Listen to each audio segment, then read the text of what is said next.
Hello বন্ধুরা, সুপর্ণার হেসেলে সবাইকে স্বাগত। আজকে আমি বানাবো পাবদা মাছ দিয়ে সর্ষে বাটা। বাঙালির প্রিয় মাছের তালিকায় এই পাবদা একটি অন্যতম মাছ। এটি স্বাদেও যেমন অতুলনীয়, তেমন বাজারে এর দাম আমাদের মতো মধ্যবিত্তদের নাগালের মধ্যেই থাকে। তো চলো দেখে নিই আজকের রেসিপিটি। এর জন্য প্রথমে বাজার থেকে কিনে আনা মাছগুলোকে কেটে ধুয়ে নিয়েছি। আমার এই মাছগুলো সব ডিম ভর্তি ছিল, কারণ এই ডিমযুক্ত মাছের সর্ষে বাটা অনেক সুস্বাদু হয়। এইবার মাছগুলোকে 1 চামচ হলুদ আর 1 চামচ লবণ দিয়ে মাখিয়ে নেব।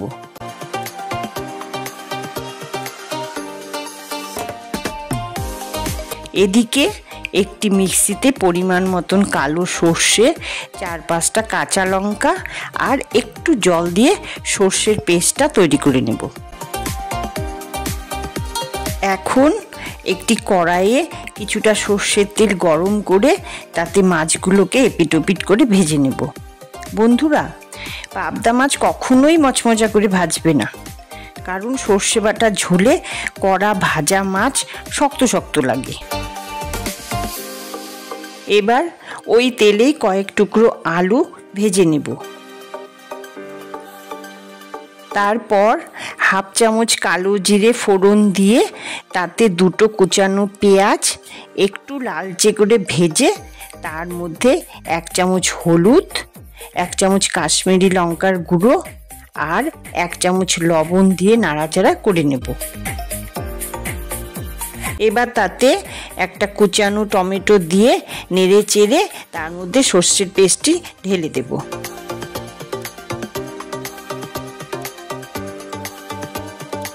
এবার ভেজে রাখা আলুগুলো দিয়ে জল দিয়ে দেব।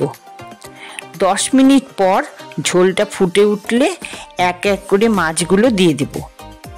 এভাবে 3-4 মিনিট ফুটে গেলেই তৈরি হয়ে যাবে পাবদা মাছের সর্ষে বাটা। তা বন্ধুরা, কেমন লাগলো আজকের এই রেসিপিটি? কমেন্ট করে অবশ্যই জানিও কিন্তু। আজকের মতন আসি তাহলে, টাটা।